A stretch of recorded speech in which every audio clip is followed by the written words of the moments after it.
And I tell people, you know what? Each one of us have a story to tell. Everybody has different stories, different backgrounds. And I'm just encouraging people all the time to start writing. Write these things down because you know what? This is the way history is made. This history is just simply stories that have been passed down. And if I had not written these little stories about my background, a lot of those would never be known. Welcome to the My Future Business Show, where we get you in front of your best audience and keep you there. Not only are we interviewing the biggest names in business to help you become even more successful, we're inviting you to book your spot on the show to help you grow your business. So at the end of the call, make sure you fill in the interview application form at myfuturebusiness.com/interviews. Hi and welcome back to the My Future Business Show. My name's Rick Nusky. It's early morning here. It's in the afternoon where my next guest is. And with that in mind, I'm on the line with CLYDE McCULLEY. How are you, Clyde? I'm great. Thank you. Thank you very much for spending some time with me. I know that you are a retired college professor of art and you live in Portland, Maine. Are you still there in Portland? Yes, we are. We moved here about 10 or 12 years ago after I retired. So, fantastic. Is it what's the weather looking like over there at the moment?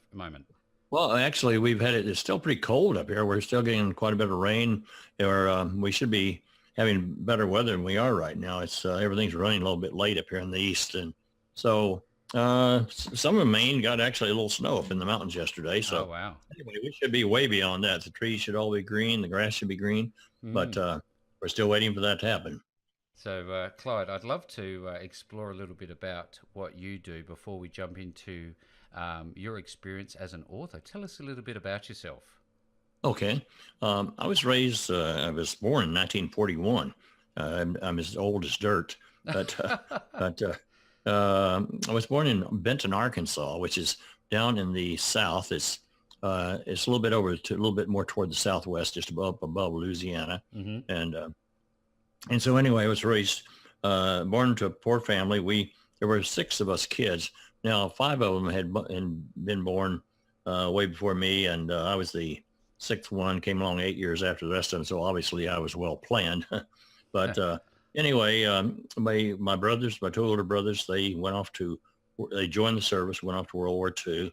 And so I was raised there with my parents and 2 of my sisters that were a little bit nearer age to me. But anyway, we were quite poor. Now, we were not poor like homeless people, or I don't know if you have homeless people down in Australia. Yes. But we have a number of them here, and I feel terribly sorry for them as I see them each day walking the streets in Portland. But we weren't poor like that. We were poor out in the country. We didn't have running water. We didn't have electricity, at least until I was 6 or 7 years old. They finally got electricity to our place. But we were just raised out in the country, and I had a nephew that was only 3 years younger than me, and so he and I grew up like brothers. And we roamed the woods. We did everything. We had lots of fun. I remember one day saying to my father, we were walking down the road, and I said, Dad, I said, we're poor, aren't we?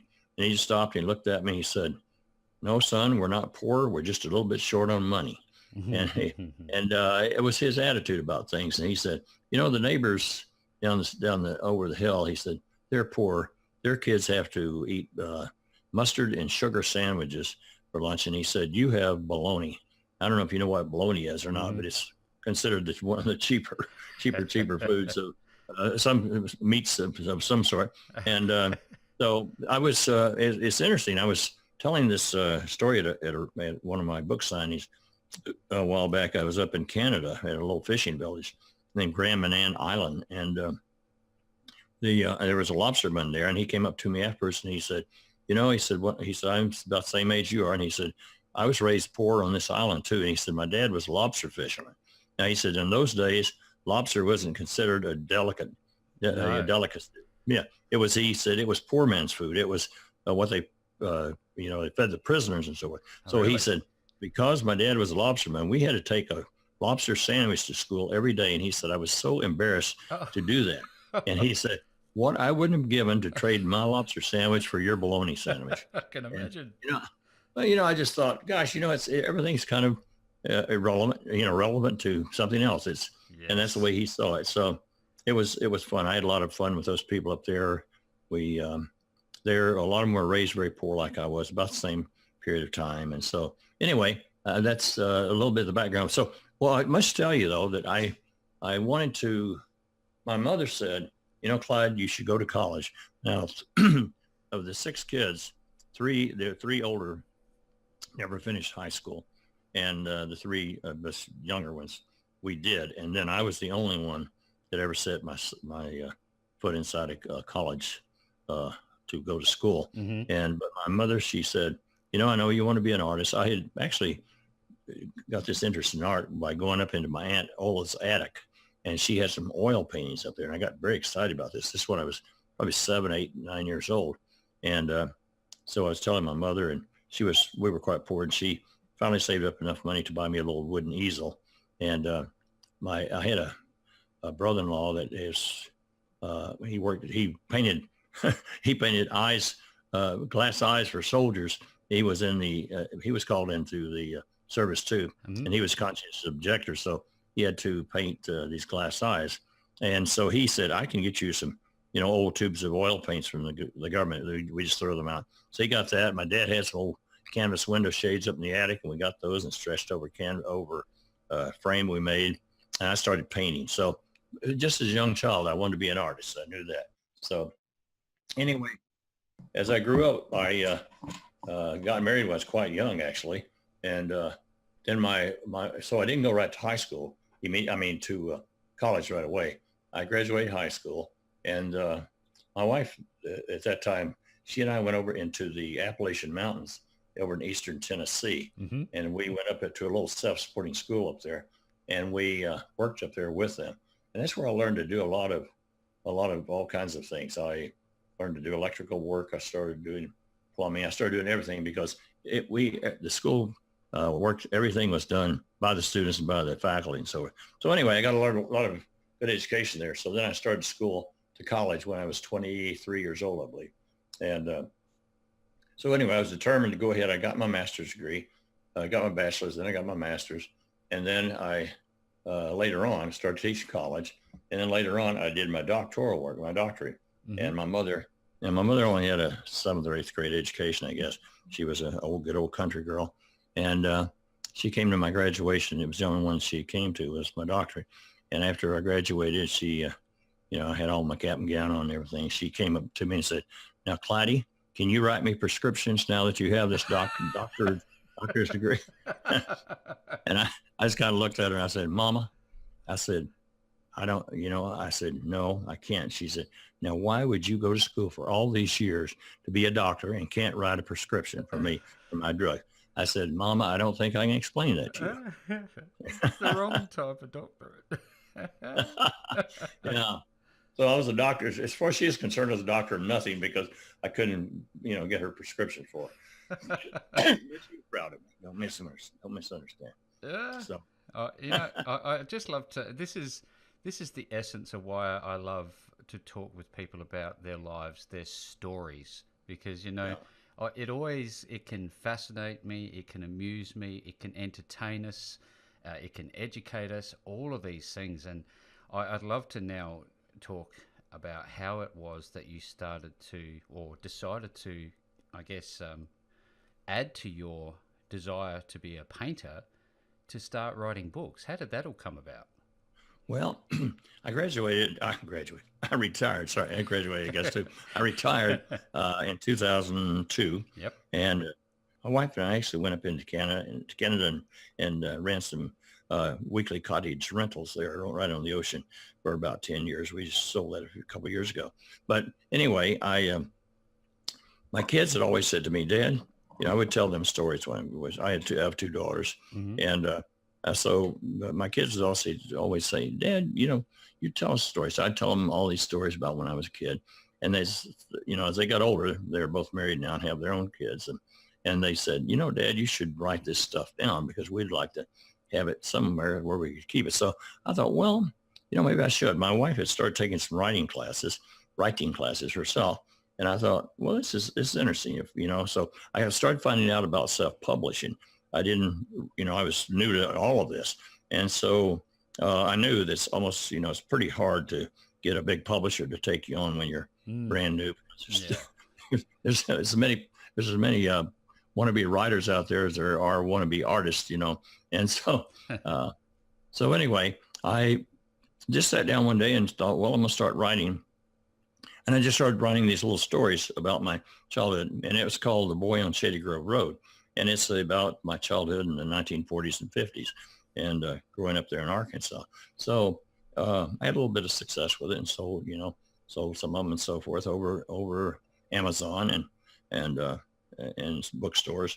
And so I kind of got in this, kind of liked it. I thought, well, this is filling a creative urge within me, very much as the way of painting. I was a painter at first, then I got into photography and so forth. But I was getting that same nice feeling about the creative feeling that I was getting from writing that I had gotten from painting and from photography. So I thought, this is really nice, really neat. So anyway, I wrote that little book, and then I got the idea maybe I should try writing a few fictional books. And so what I did, I kind of took my childhood that I grew up with in Arkansas, out in the sticks and wilds and all the crazy things we did out in the woods and so forth.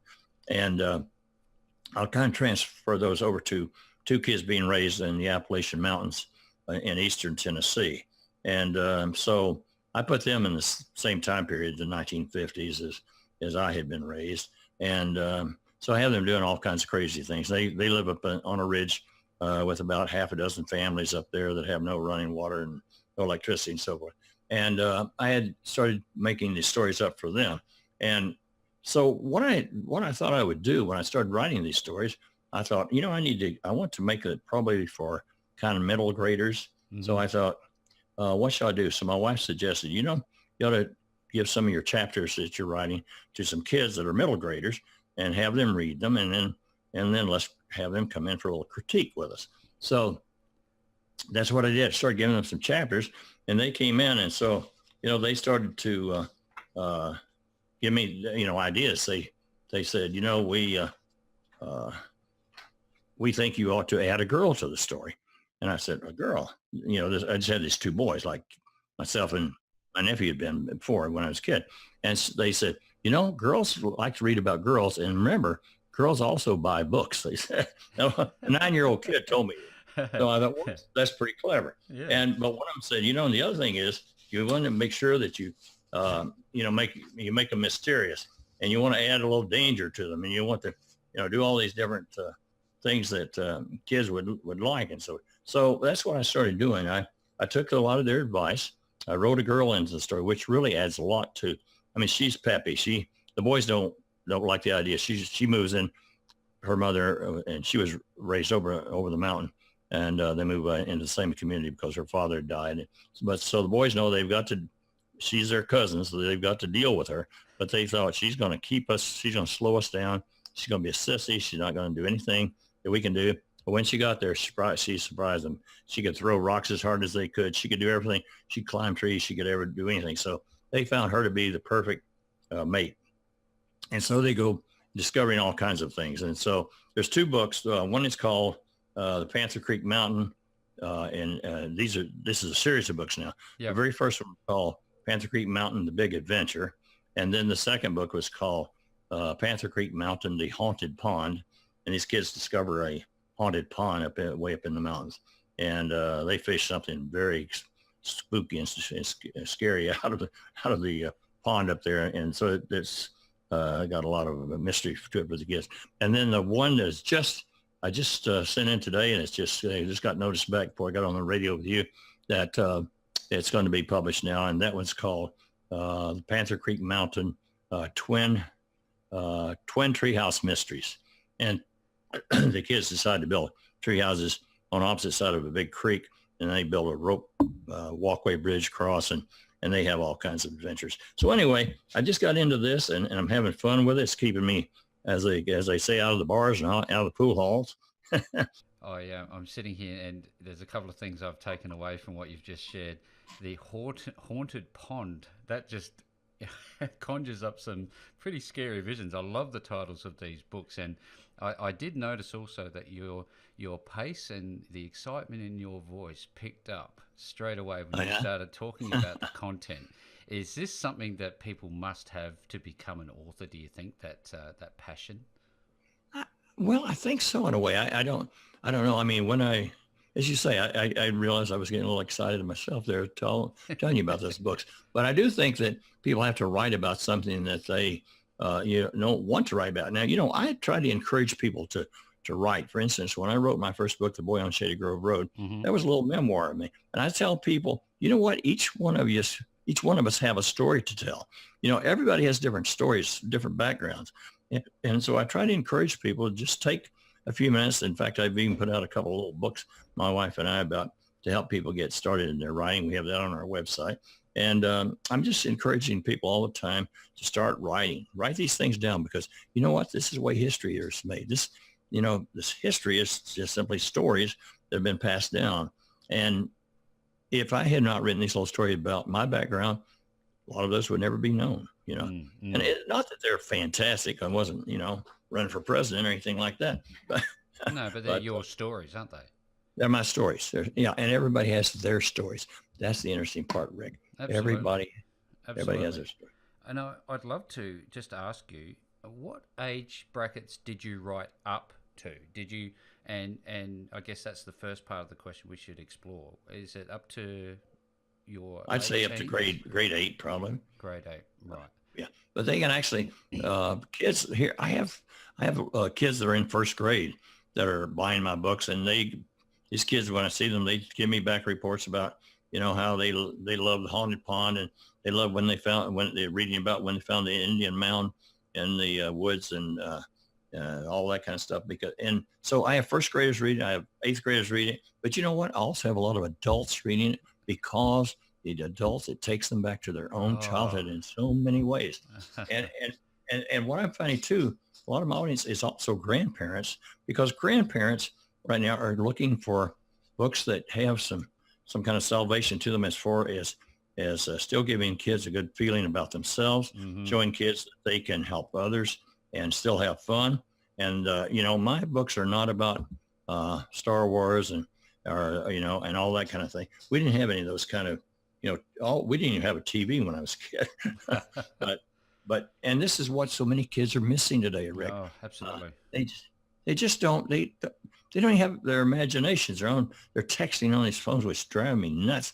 See, I'm an old tutor, as I told you, but I feel so sorry sometimes, because I know that kids are not enjoying and exploring the types of things we did when we were kids.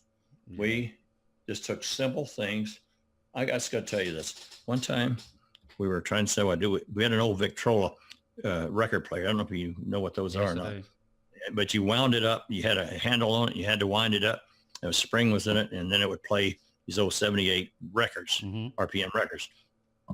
Well, we messed up and we broke a spring. So we're trying to say, now how can we play these records? We had this record. My dad said, well, you broke the spring. It's just not going to do it. So one day I'm sitting there thinking, I thought, now, the little needle sits down in this groove, and somehow or other it's picking up somehow those vibrations and putting them into this speaker thing, and we're hearing them. Yep. So I told Kenny, I said, I got an idea. Let's go get a broom straw, the old broom straw, not these new modern type brooms, but the old straw broom straws. And I said, let's put a broom straw in our teeth and put it down in the groove of the record and see if we can hear it. Well, we couldn't hear it very well. Then I put my fingers in my ears, and man, I could hear this. Kenny would turn the record with his finger round and round, and I would put my fingers in my ears, and listen, and we found that we could play the record player. Innovation. And no electricity and no spring. Oh, wonderful. Look, one of the things I'm taking from you is just this getting back to our grassroots as children and going out and playing with the mud, and looking at ants close up, and Yes. putting that technology to the side. It's something that I'm so passionate about, and through story and reading to our own children who are still quite young, I can take them to a place, and they sit there with a level of fascination. When you read your books to children, I'd love to, for you to share with us, what are some of the reactions that you get from these kids? What's great is they'll sit there and their eyes get big, Mm-hmm. and their mouths sometimes come open, and you can just, you can just tell by their body language what they're doing. But, they like the idea of mystery. They like the idea of something a little spooky. And I don't get into gross things of, body parts and all those kind of things laying around.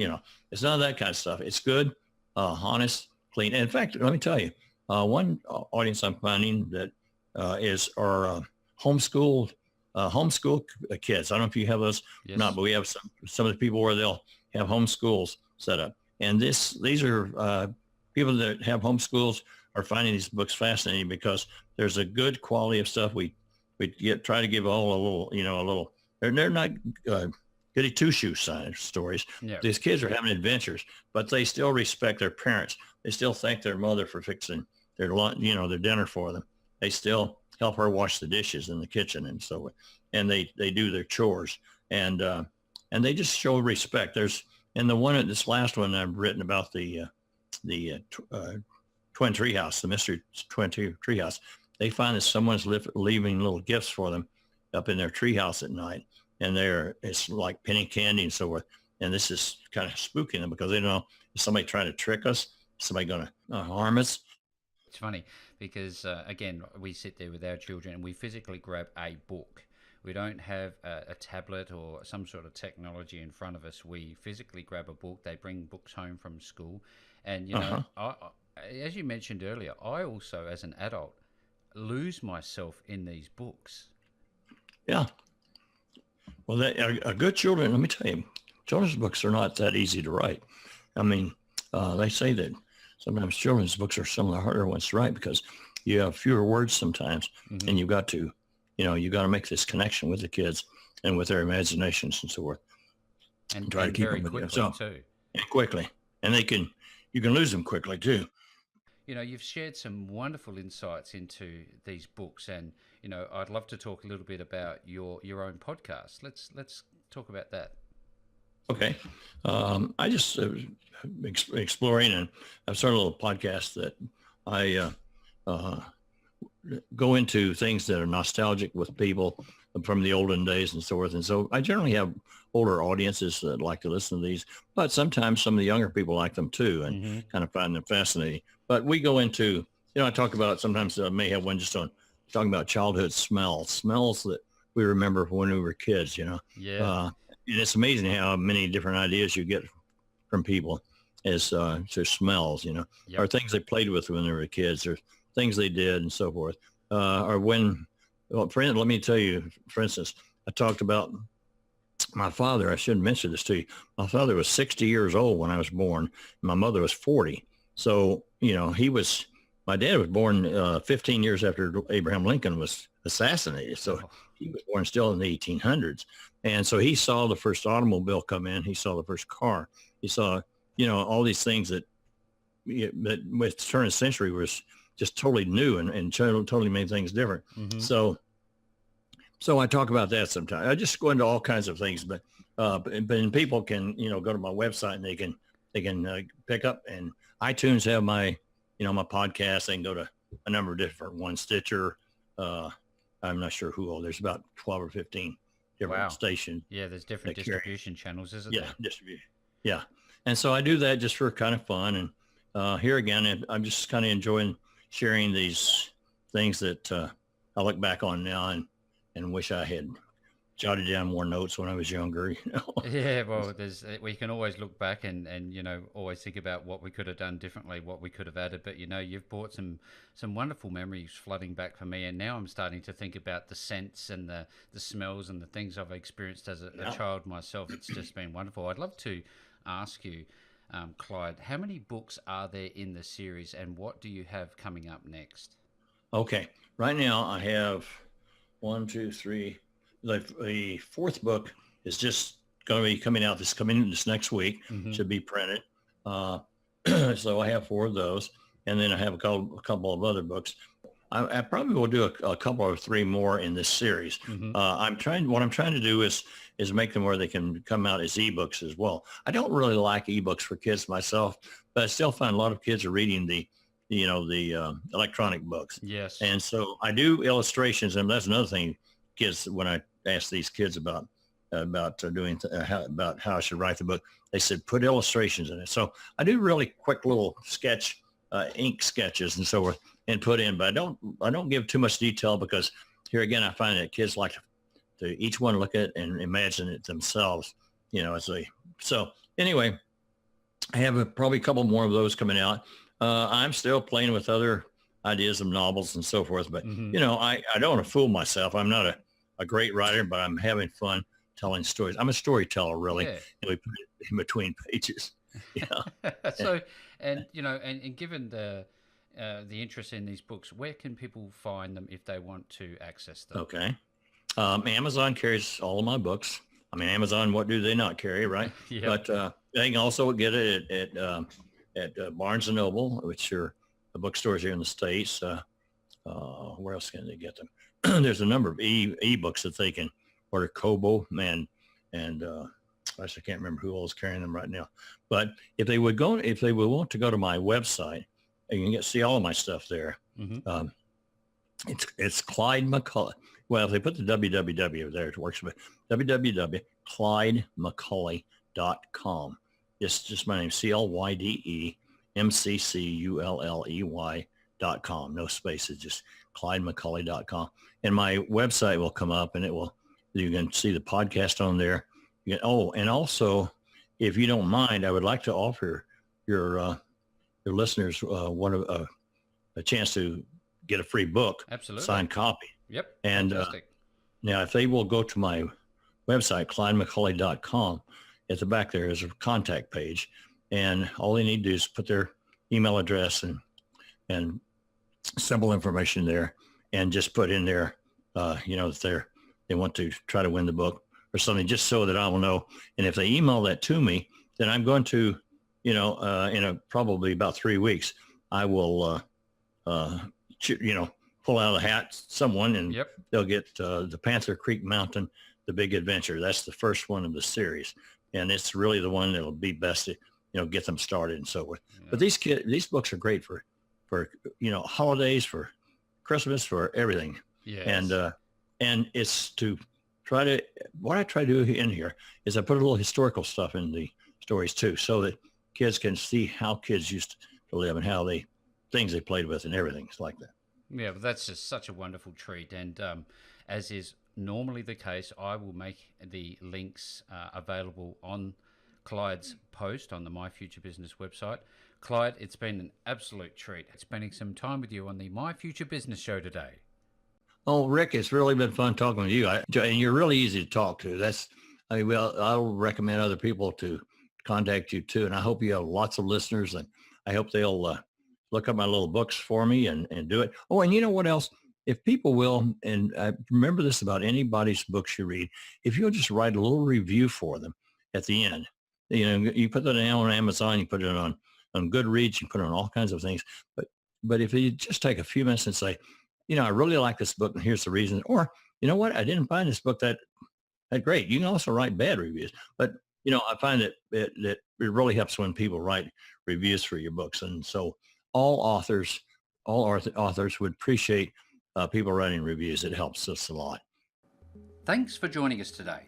If you enjoyed the call, then make sure to subscribe, leave a comment, share us with your friends, and book your spot on the show at myfuturebusiness.com/interviews. And if you're looking for solutions that will help grow your business, then visit myfuturebusiness.com/shop.